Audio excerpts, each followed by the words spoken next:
قال سيدنا رسول الله صلى الله عليه وآله وسلم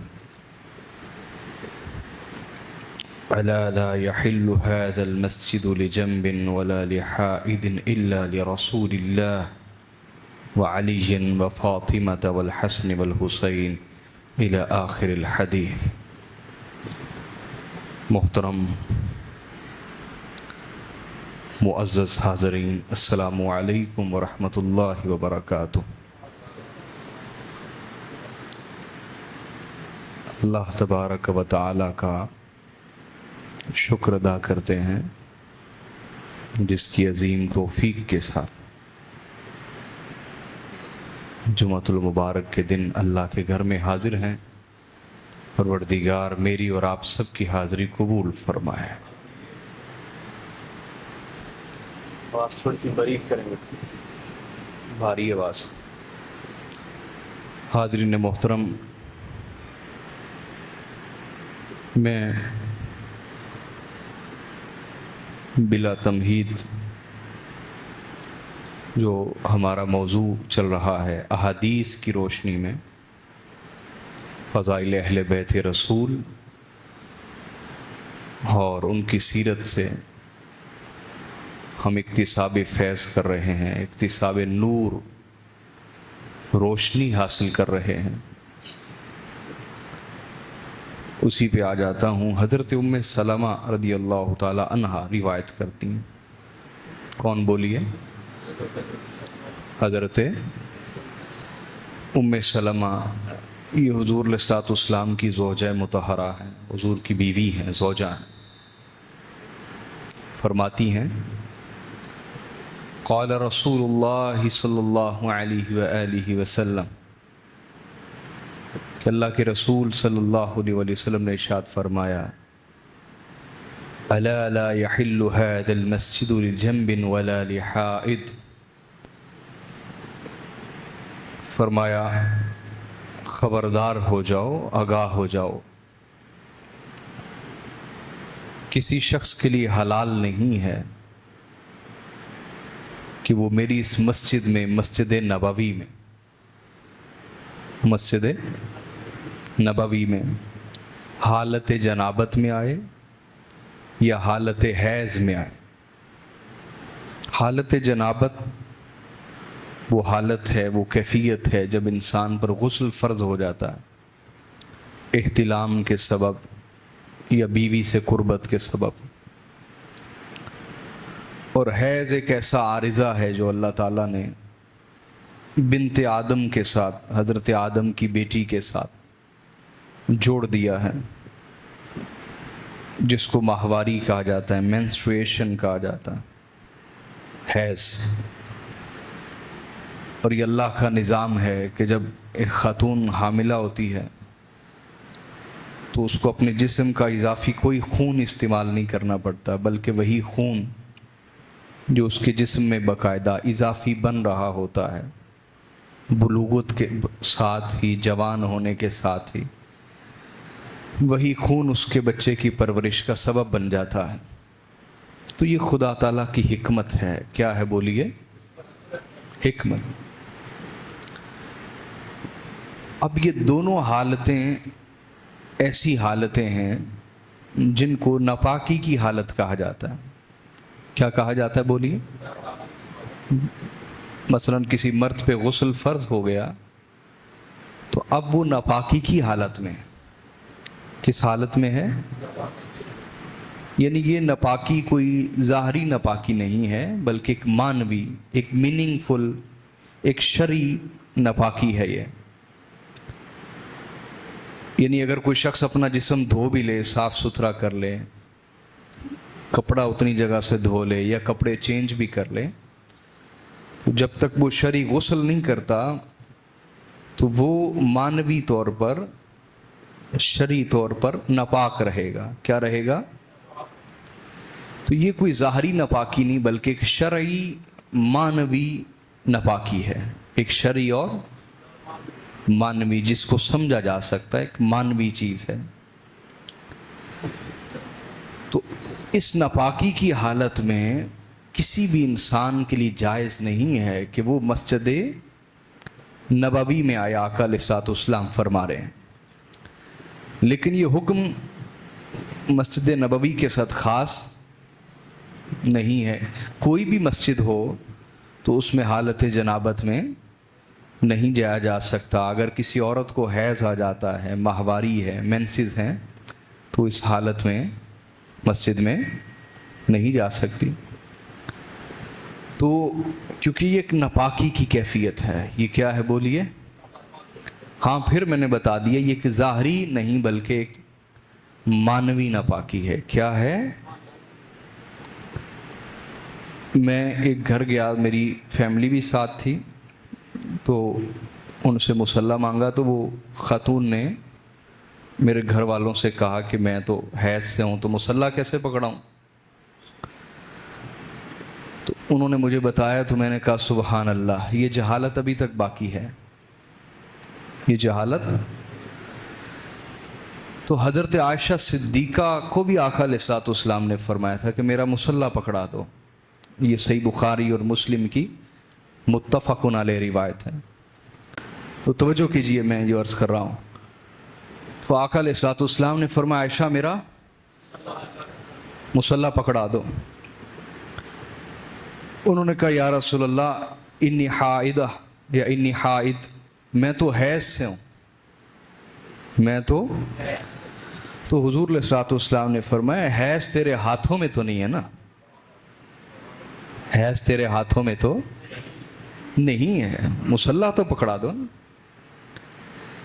तो ये हज़ारों सालों की सोच को चेंज किया रसूलुल्लाह ने। ये कोई छोटी बात नहीं थी। आपको मालूम है पिछले 40-50 हज़ार साल से यहूद की तारीख चली आ रही थी, और यहूद में ये तसव्वुर पाया जाता था कि अगर कोई औरत हालत हैज़ में चली जाए, या निफास, बर्थ ब्लड जो है, पैदाइश के साथ जो खून आता है, जब वो औरत को आना शुरू हो जाए, तो वो औरतों के लिए उन्होंने एक अलग जगह मखसूस की होती थी। वो ख़वातीन को वहाँ छोड़ आते थे, औरतों को घरों में रहने नहीं देते थे, मनहूस समझते थे, उनको वहाँ छोड़ आते थे। उनके बर्तन अलहदा होते थे, उनका खाना पीना सब अलहदा होता था। ये हज़ारों सालों की सोच का धारा चेंज किया है रसूलुल्लाह ने। इसलिए मैं कह रहा हूँ, ध्यान से बात को सुना करें, समझा करें। जबकि जो क्रिश्चियंस थे, ईसाई थे, वो इसके उलट करते थे। वो ये करते थे कि हालत हैज़ में या हालत निफास में, जब औरत को पैदाइश का खून आ रहा होता या माहवारी आ रही होती, तो वो औरतों से कुर्बत करते थे, इंटरकोर्स करते थे, जिमा करते थे। अब ये बहुत अज़ियतनाक चीज़ है एक औरत के लिए, बहुत तकलीफ़ दह चीज़ है। हमारा दीन दीन फितरत है। क्या है बोलिए? दीन फितरत। इस्लाम आया, आका अलैहिस्सलाम ने सारे पिछले गलत तसव्वुरात को मसख कर दिया, चेंज कर दिया, बदल दिया, और फरमाया कि अपनी औरतों से तहम्मद के अलावा, यानी शलवार, जिमा, सोहबत, इसके अलावा हर तरह का नफ़ा हासिल करो हालत हैज़ में, हालत निफास में। अच्छा, जब ये कुरान मजीद की आयात उतरी फ़अतज़िलुन निसाअ फ़िल महीद, कि जब औरतों को हैज़ आ रहा हो तो उनसे जिमा ना करो, सोहबत ना करो, तो 2 अंसारी सहाबी जा रहे थे, ये सही मुस्लिम की रिवायत है। तो यहूदी उलमा, उनको पता चला कि ये आयत उतरी है कुरान मजीद में। उन्होंने कहा तुम्हारे साहिब हमें नहीं छोड़ेंगे, ये हर मामले में हमारी मुखालफत करके छोड़ते हैं। इस पर वो दोनों आगे कहा या रसूल अल्लाह, यहूदियों को इससे भी तकलीफ हुई है कि औरतों को अपने घरों में रखा जाए। ख़वातीन को, एक मर्द अपनी बीवी को अपने घर में रखे, बिस्तर पे रखे, उसके साथ बैठ के खाना पीना खाए, उसको अलहदा ना करे, उसके साथ बिल्कुल मोहब्बत और अखलाक से पेश है, बल्कि हुस्न सलूक से पेश आए, कि उस वक्त एक तकलीफ़ की कैफियत में होती। तो यहूदियों से ये बर्दाश्त नहीं हुआ, अगर आप इजाज़त दें तो हम अपनी औरतों से जिमा भी ना कर डालें, हैज में, सोबत में ना कर डालें। इस पर हुजूर अलैहिस्सलाम के चेहरे का रंग नाराज़गी से बदल गया, नाराज़गी से, और शदीद गुस्सा हुजूर के चेहरे पे आया, शदीद गुस्सा, जलाल, नाराज़गी। इस पर बाकी सब ने कहा तुमने काम ख़राब कर दिया। अल्लाह के नबी को तकलीफ़ थी, रसूलुल्लाह को तकलीफ़ दी तुमने। तो वो उठ के चले गए कि हुजूर हमारी वजह से ज़्यादा नाराज़ ना हो। थोड़ी देर बाद हुजूर की बारगाह में दूध पेश किया गया, हदिया, तोहफ़ा। आपने फरमाया जाओ उनको बुला के लाओ। जब वो आए तो फरमाया बैठो, मेरे साथ बैठ के दूध पियो, दूध नोश फरमाओ। तो उनको दूध पिलाया और बाद में समझाया कि ये अल्लाह की कायम करदा हद है, हम अल्लाह के हुक्म के पाबंद हैं।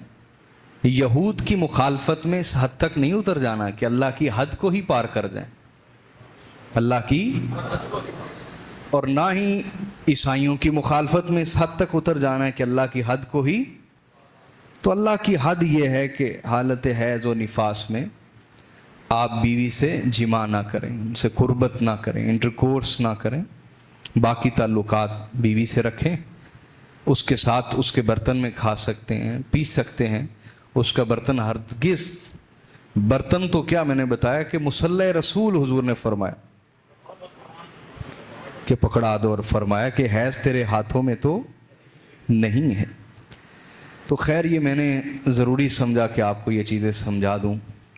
लेकिन बहरहाल ये एक मानवी नापाकी है। ये क्या है?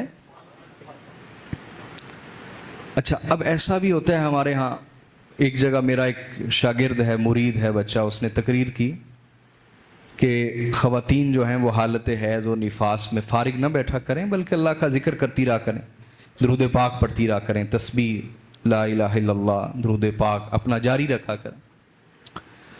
वो वहाँ के इमाम साहब ने फसाद खड़ा कर दिया। सफ़ेद दाढ़ी, उम्र गुजर गई इमामत कराते हुए, कहते ये कहाँ लिखा हुआ है? क्या ये कहाँ लिखा हुआ है कि हालत जनाबत में जो मर्द है, जब वो हालत नापाकी में हो तो वो दुरूद पाक पढ़ सकता है, कलमा शरीफ पढ़ सकता है, अजान का जवाब दे सकता है, ज़िक्रुल्लाह कर सकता है, अपना ज़िक्र फ़िक्र कायम रखे हर हालत में।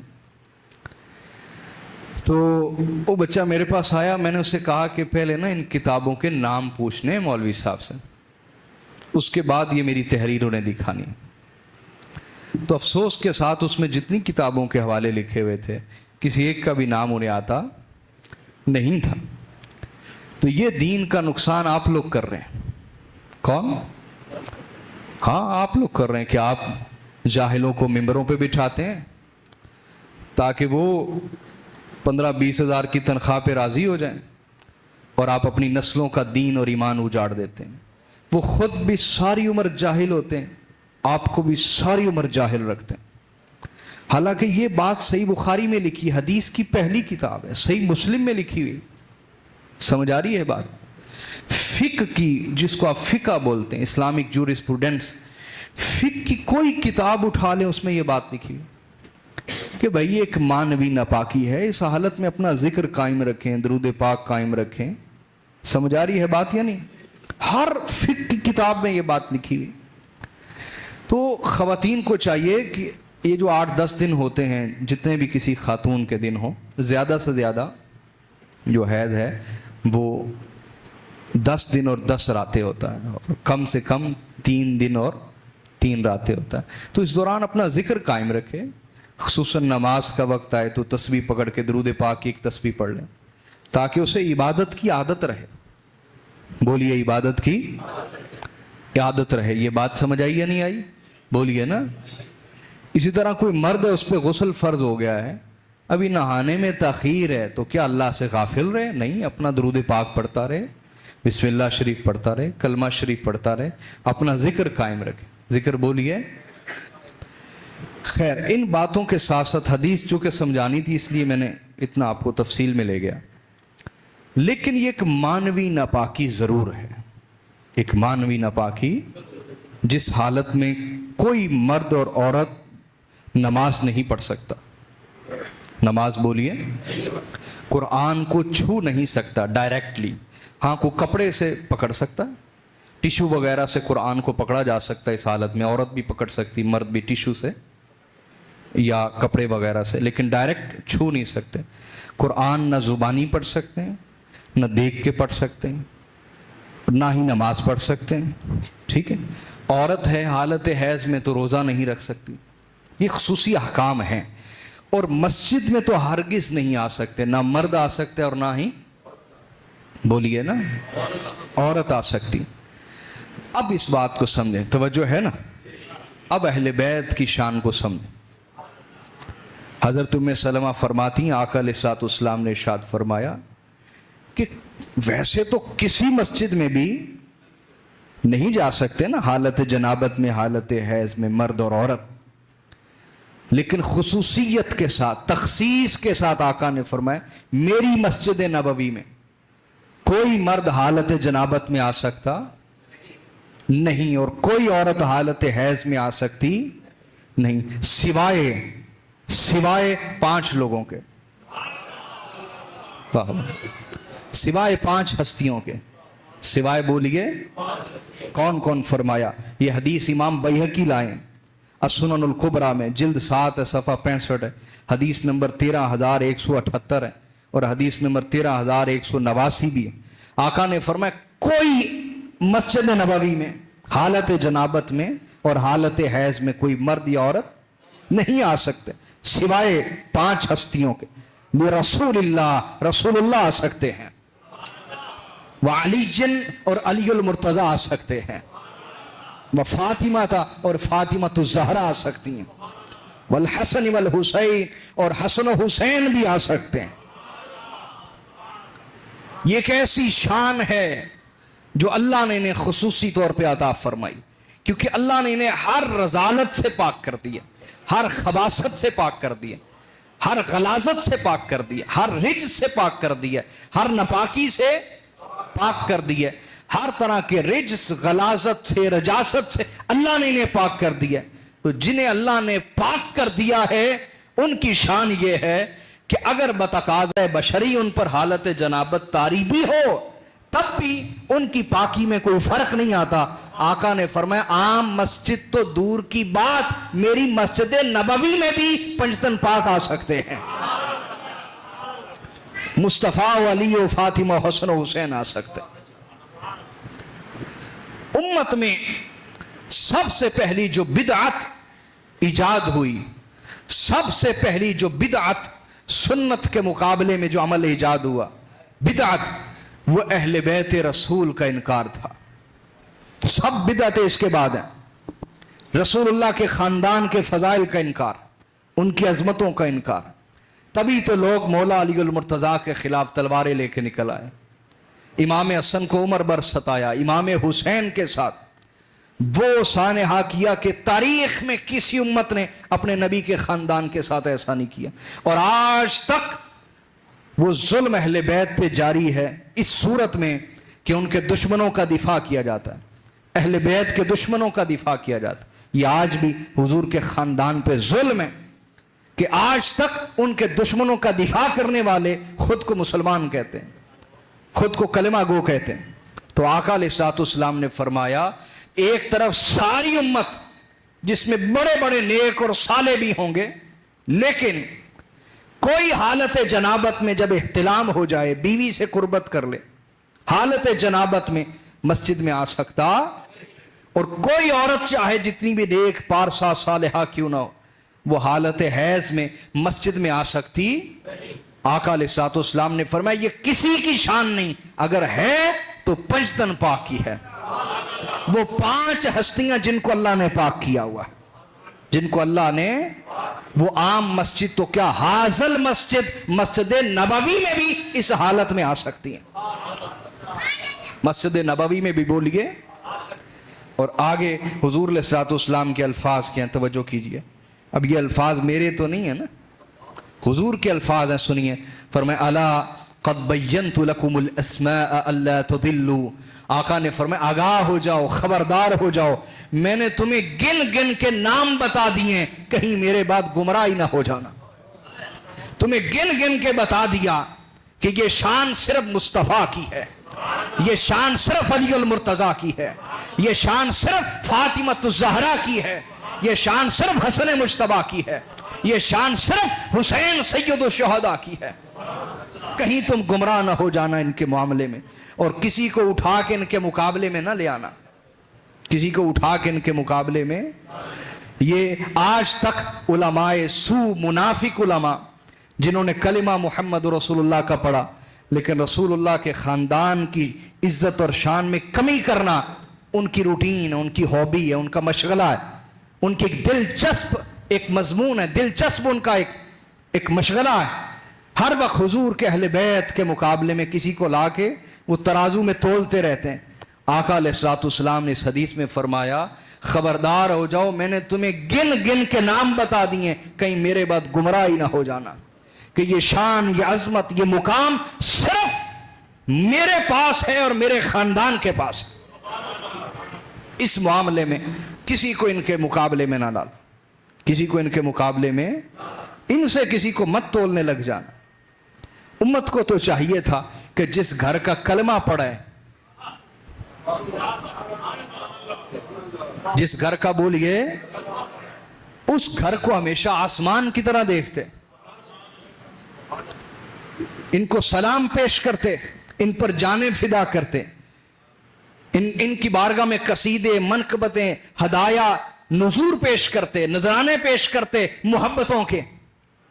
लेकिन मैंने बताया कि 90% मुनाफिक उलमा उनका मशगला यही है कि वो हर वक्त अहले बैत अतहार और जिस घर का कलमा पड़ा है उसी घर की शान और अजमत को कम करना, ये उनका एक दिलचस्प मौजू है जिस पे वो गुफ्तगू करते रहते हैं।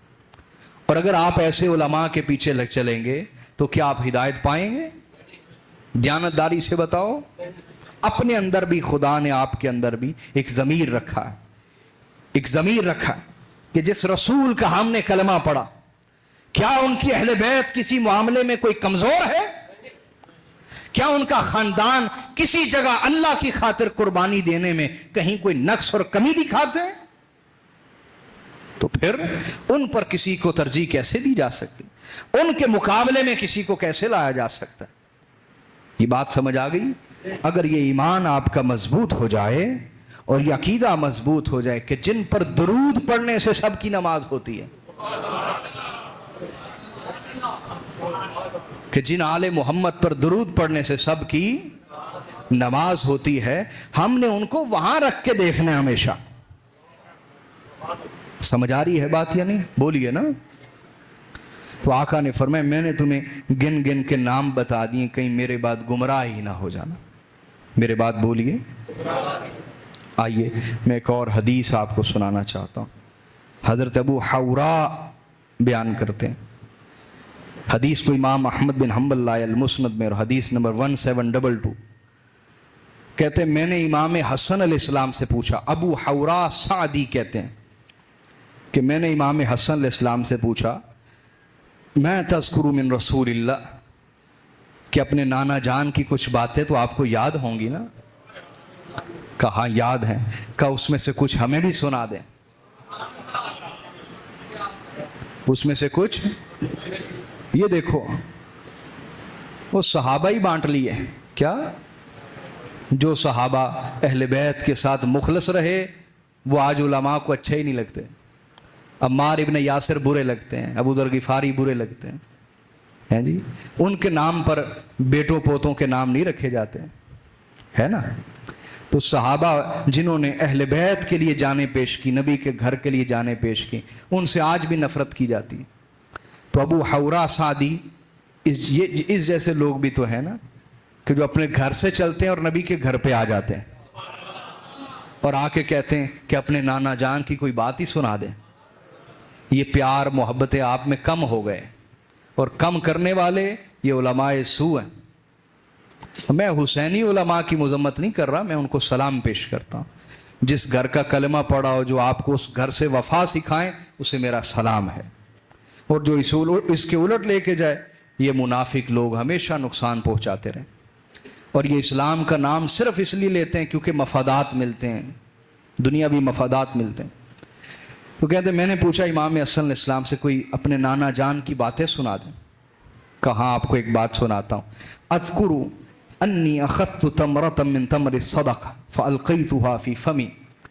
امام حسن کہتے ہیں کہ ایک دفعہ میں حضور کے سامنے کھیل رہا تھا جناب رسول اللہ کے آگے, تو کھجوروں کا ایک ڈھیر لگا تھا جو صدقے کی کھجوریں تھیں. کس کی بولیے؟ صدقے کی. تو میں نے ایک کھجور اٹھا کے منہ میں ڈال لی. ایک کھجور اٹھا کے بولیے, بولو نا. فانتزعها رسول اللہ بلعابها, تو حضور جلدی سے جھپٹے اور اپنی انگلی میرے منہ میں ڈال کے لعاب سمیت اس کھجور کو نکال دیا.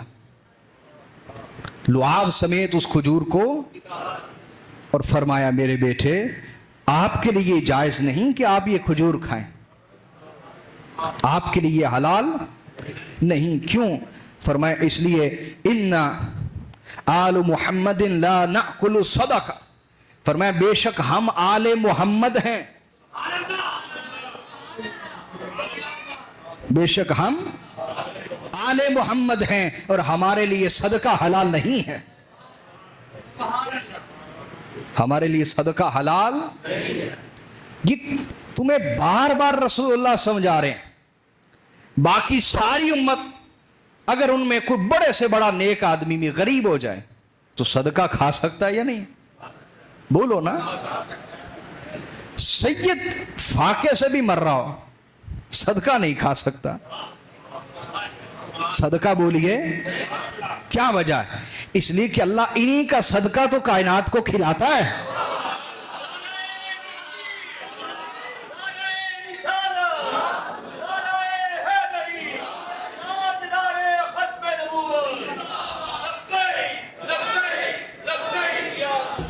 انہی کا صدقہ تو اللہ کھلاتا.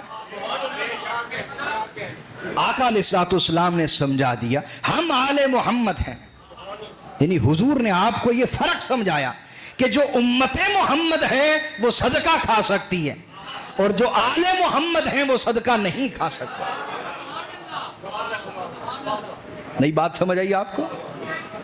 جو امت محمد ہے وہ صدقہ کھا سکتے اور جو آل محمد ہیں وہ صدقہ کھا سکتے نہیں ہیں. یہی ایک بات ذہن میں بیٹھ جائے تو انسان کسی منافق عالم کے ہاتھوں گمراہ نہیں ہوتا کہ جس نے اپنی زندگی کا مقصد ہے. چلو یہ حدیث آگے, بڑی خوبصورت حدیث آگے شروع ہو رہی, مضمون لمبی حدیث, اس میں آگے نصیحتیں, بس ایک جملہ بولتا ہوں پھر اگلی دفعہ انشاءاللہ مکمل کرتے ہیں. تو فرمایا میرے بیٹے دع ما یریبک الی ما لا یریبک, اے میرے بیٹے اس چیز کو چھوڑ دے جس میں شک ہو. امام حسن کو نصیحت کر رہے ہیں اور پوری امت کو سمجھا رہے ہیں اس چیز کو چھوڑ دے جس میں, میں نے کہا آپ کے اندر ایک عالم ہے جو آپ کو ڈیٹیکٹ کر کے بتا دیتا ہے کہ یہ غلط کام ہے یا صحیح کام ہے, جس پہ آپ کو کھٹکا سا لگنا لگ جائے. آقا نے فرمایا اس چیز کو چھوڑ دے جس میں تجھے شک لگے اور اس چیز کو اختیار کر جس میں کوئی شک نہ ہو, جس میں اطمینان ہو, یقین, اور تم کہو کہ اگر مجھے کوئی دیکھے بھی تو میں اچھے حال میں ہوں, میں برے حال میں نہیں ہوں. یہ ایک نصیحت ہے. اگر ہم اپنے مزاجوں میں, طبیعتوں میں اس کو لے آئیں, ہزار حرام کے دروازے بند ہو سکتے ہیں. پروردگار ہماری اصلاح فرمائے, امام حسن کا فیض ہمیں عطا فرمائے. وما علینا الا البلاغ المبین.